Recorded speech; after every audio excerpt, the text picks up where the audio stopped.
Welcome, ladies and gentlemen, to the Thoughts of an Empath podcast. I am your host, Steve Saint-vil. It is a blessing and an honor to be here with y'all today, man. For real, it really is. First and foremost, got to show love to God. Thank you. Gotta show love to God. Um, gotta show love to the album of the episode. It's not really so much of an album. It's more like a soundtrack, a mix of songs from the Avatar franchise, The Legend of Korra and The Last Airbender. I'm not gonna talk about Avatar at all today because y'all gonna have me here all day, and that's not the type of time we on. But yeah, episode 6, leveraging your universal energy. Before we go into the episode itself, just want to take some time to give y'all a quick little recap. It's been a little time since the last episode has dropped, but things have been in motion, and I just want to keep y'all in the loop of what's going on. So first thing I want to bring up is please go out and show love, show support to the social media profiles, the social media pages. You should see the names down here. The links are in the description. Definitely, connect with us on Instagram, Twitter, Facebook, and that's the best way to keep in touch with what we're doing. Because again, Thoughts of an Empath is not just a podcast. Thoughts of an Empath is a nonprofit organization whose goal and mission is to bridge the ideological gap across generational lines within the black community by creating a healthy and safe space for conversation. So definitely go and support the pages. I've been posting a lot of my gems, a lot of inspirational, a lot of thought-provoking content, and I promise you're going to enjoy the things that you see on the page, and it keeps you in the loop of what we got going on, because there's definitely been things going on. So again, go out, show love, show support to the social media pages. I thank you guys in advance.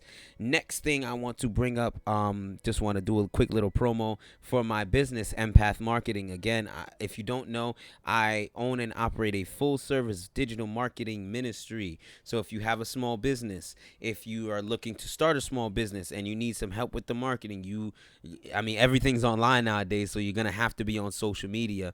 And if you kind of don't have an understanding of how to go about getting your business on social media, I am your guy. If you have an understanding of how to get your business on social media, but you just don't have the time, I am your guy. Again, I work as a full service ministry, so feel free to reach out. Give us a call, send us an email. All the information is in the description, and I'd be more than happy to chop it up with you and create a plan so that we can get your business online and we can grow your business online. So again, feel free to reach out. Thank you in advance for that, ladies and gentlemen. Next thing I want to touch on is a quick testimony I have. But before I go into the testimony, I do want to extend my deepest condolences to anybody who has lost a loved one due to COVID, anyone who is going through a tough time due to COVID, and to all the essential workers. Oh my goodness, we appreciate you so much. Your work does not go unnoticed. Y'all been at the front line since this thing kicked off, and I just want to extend my gratitude and appreciation to you all. So the testimony has to do with COVID a little bit. Prior to COVID kind of hitting, I had an idea for the flagship program of the organization, and that program is called Open Lounge. Now, what Open Lounge is supposed to be is essentially just that safe space where members of the community can come together and actually just chop it up, show each other love, and talk about things that we typically don't talk about. Now, I originally envisioned this to be like an in-person kind of thing, so one of the biggest concerns that I had was finding a consistent venue to be able to host Open Lounge, and that was a very big challenge. Like, I was not able to find a consistent venue. And then COVID comes around and everything gets shut down. People are on quarantine. So I had kind of put that idea on the back burner because it's just like, everybody in their crib. And I was on Instagram and I just saw a video of a man who set up something very similar to Open Lounge. He had a panel of just random people. He had a topic and we just chopping it up. And it really hit me. I was just like, yo, I could really do Open Lounge through like Zoom or something, or like use some type of online tool to be able to facilitate this. And since it's online, the people that have access to it are far more because it's online. Like, I could have people from different states, different countries, people across the world tuning into Open Lounge. So it was really God just being like, yo, bro, if you don't take this into, if you don't put this into action, then you just playtiming. You're not serious about this. And once that hit me, I got to work, baby. So I am overjoyed and, extremely proud to say that Thoughts of an Empath has hosted 2 open lounges so far, and we have so many more to come. Best believe we have so many more to come, which is why it's important for you to follow the social media pages so that you can stay in touch with what's going on.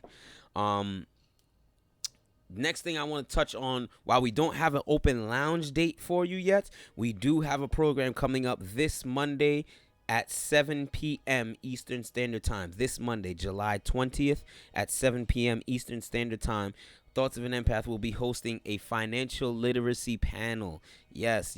We got to talk about the money, ladies and gentlemen, especially in today's day and time, because black power isn't just, loving the skin you're in or, feeling great to be black. It's how we leverage our economic power. So we got to get our money right, ladies and gentlemen. And so we're going to help you get your money right. I've been able to, with some help of some close, good friends, assemble a small panel of people who have time and experience in the finance field. And we just going to give y'all some free game.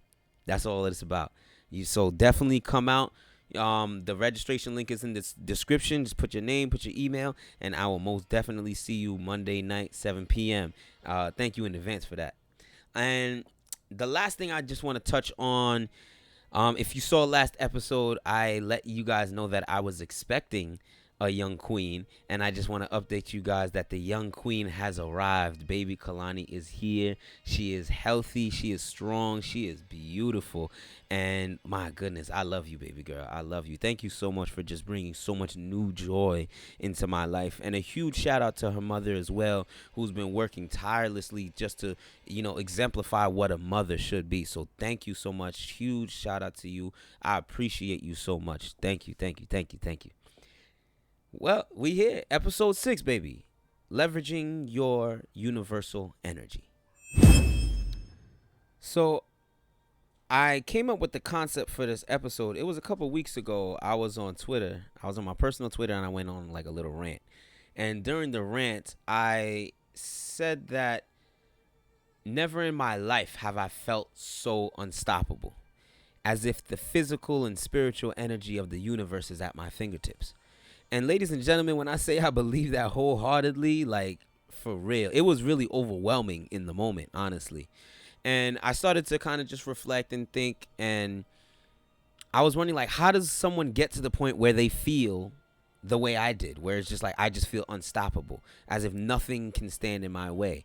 And I was in prayer, and God revealed to me, he allowed me to reflect on the cultures I was creating as I was going through my spiritual transition.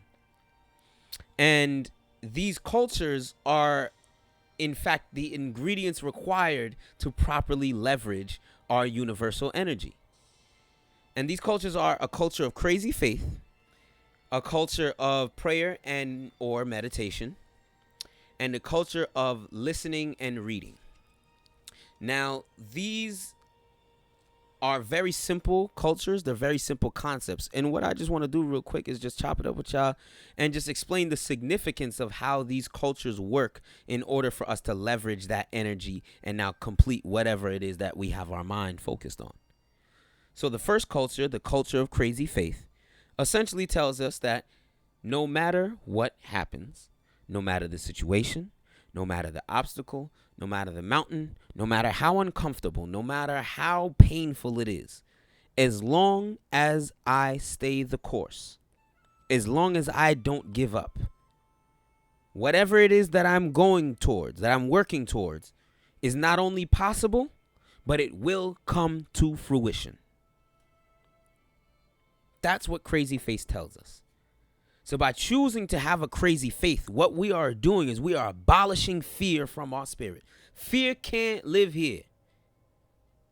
So when things get a little bit rocky, when things get a little bit uncomfortable, we don't fold. We don't allow the fear to overpower the vision. And when there's nothing to immobilize us, there's no fear to immobilize us, you recognize that there's nothing that you can't, there's nobody to stay in your way. Who gonna stop me, huh? And in my personal life, I was able to cultivate a culture of crazy faith when God allowed me to reflect on all my past losses. Like all the L's that I took in the past, he showed me how each of them were in fact lessons that I needed to learn to get to where I am today.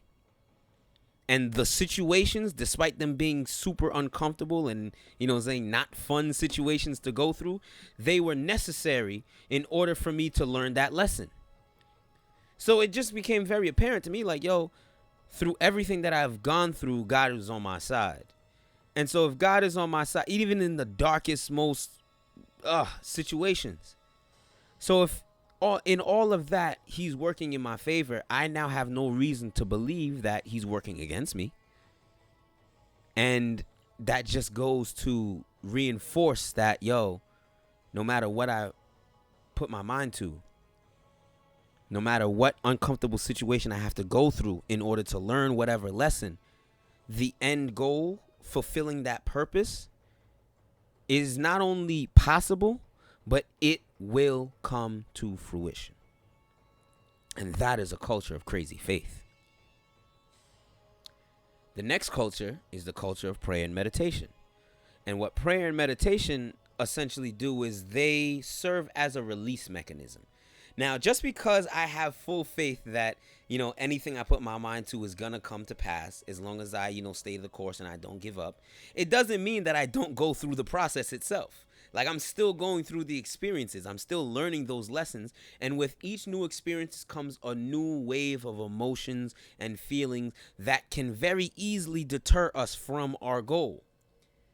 What prayer allows us to do is to release those emotions, to release those feelings, and put it before God. And what meditation allows us to do is to be still.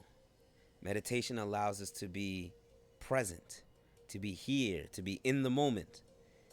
And one of the most beautiful things I personally have learned through that culture of prayer and meditation is that life is so much bigger than me. Life is so much bigger than me. And everything happening outside of Steve is just as significant as everything happening inside of Steve. The leaves blowing in the wind, that is just as significant as my life. The birds flying is just as significant in my life. And it allows you to be centered, and it allows you to be humbled, and it allows you to be present. I'm not bigger than the next thing. And it just allows me to just understand that I'm here, I'm real, and I can now refocus, and I can now understand with a more clear mind and a clear heart what it is I need to do moving forward. When we don't have a healthy means of release, it's very easy to get weighed down by those thoughts, those feelings, those external influences. And what happens then is that we're swimming with ankle weights on. It don't work, B. You got to let those ankle weights off. You got to take them off. Understand that release. And then sometimes just be comfortable enough to just float. And just be still. Trust me, it's beautiful. And in my personal life, like, oh my goodness. If not for prayer, my goodness. If not for prayer. Like, I pride myself on someone that's being mentally strong. Like, becoming someone that's mentally strong. Like, my faith doesn't waver easily. My faith doesn't waver ever, honestly. However, all of that is because of my prayer culture. Because I am a very critical thinker. Like, if something's going on, like, I'll wake up and there's a situation on my mind. Something's bothering me. But I'm so analytical to where it's just like, not only do I think of, why the situation happened or why someone made a certain decision. Now I'm thinking of like, what happened, 10, 15, 20 years ago that influenced that person's thought process in that current moment. So now I'm just digging deep, and that just gets tiring. It gets very tiresome. However, if I didn't have a mechanism to release all these emotions, oh my gosh, I would have got overwhelmed very quickly, very easily. And that would have deterred me greatly from what I needed to do. So again, let go of those ankle weights, man. For real. And the next culture is a culture of reading and listening. And what reading and listening do is they serve as an intake mechanism. Through reading and listening, we effectively absorb new knowledge. We're absorbing new ideology. And what we could do is now cross-reference this ideology and this knowledge and adopt it into our own and blend it and make it unique to us. You know what I'm saying? And by doing this, by having a mind that is constantly willing to learn and to listen, our spirit is ever evolving. And it's no secret, I don't need to be the one to tell you that the world around us is constantly changing. So if we refuse to be willing to listen and to read, we become rigid. We become stuck in our ways. We become very stale. And as life happens and changes around us, we are incapable of adjusting and adapting. And I promise you, you never want to be in a position where you're incapable of adjusting. I promise you. Now, the culture of reading, like, that's something that I always had. I was a bookworm when I was little. What? Ask my siblings. Ask my friend. Like, yo, I was always reading. Constantly reading. However, as I got older, I strayed from that culture. I strayed heavily from that culture. And then as I was going through my spiritual transition, I began to, put that culture back together. And, bruh, there are things that I already knew, but through reading or through listening to someone else speak on it, it gave me a new perspective on a concept that I already had. And that's beautiful. That's beautiful. Again, we're constantly evolving, constantly being willing and open to new knowledge, to new understanding. And that way our spirit is constantly able to adjust and to adapt to anything that happens around us. A culture of reading and listening. It's that simple. Again, these cultures are not complicated. These cultures are not, complex. It's simple. It's straightforward. And as we establish and develop these cultures, it allows us to not only just tap into that universal energy that we had access to, but now we can infuse that energy into these cultures to manifest into real life growth, to manifest into tangible progress, things that can be measured, things that can be seen. And once you recognize that process, once you understand it, you come to the realization that, this power that I have access to is limitless. Limitless. So as I move into my closing remarks, I do want to extend this one warning. This process, this formula, these cultures can be used to do many great things. Absolutely. You can change the world for the better. Each and every one of us can change the world for the better by following and maintaining these cultures. However, these can be used to do very malicious things as well. If your heart is impure, just like in the last episode, the process of creating energy is not different, whether we're creating positive or negative energy. The process is the same. And just like this, the formula is the same. The cultures are the same. However, if your source material is negative and you want to use this formula for your own selfish gain, by all means, it is beyond possible. It is beyond possible. However, there is a consequence you will have to pay. And that is my warning. With great power comes great responsibility. So if you choose to use this power for your own selfish gain, to only advance yourself, By all means, you have the right to do that. I don't control your actions. I don't control your decisions. However, be prepared to deal with that consequence. And I promise you, the the time will fit the crime. Trust me. So I just hope that you guys don't use it for that, you know? I hope that you guys take this formula and you genuinely seek to do well. You genuinely seek to uplift and encourage and empower those around you so that you can influence a culture of positivity and that you can influence a cycle of growth outside of yourself. I truly hope that that's how you choose to use this formula. And after that, I ain't got nothing else to say, honestly. So I thank you guys for taking this time. I thank you guys for chopping it up with me. If you have been blessed by this episode, please hit that like button. Share it with your friends, your families, your neighbors, maybe a stranger. By all means, share it and comment. Comment. I love to hear what people think. I would love to hear your rebuttals. I would love to hear, you know what I'm saying, your challenges. Or I would love to hear just different things you would like to talk about. Feel free to write it in the comment below. And, go check us out on social media. Follow us. Keep in touch with us with what's going on.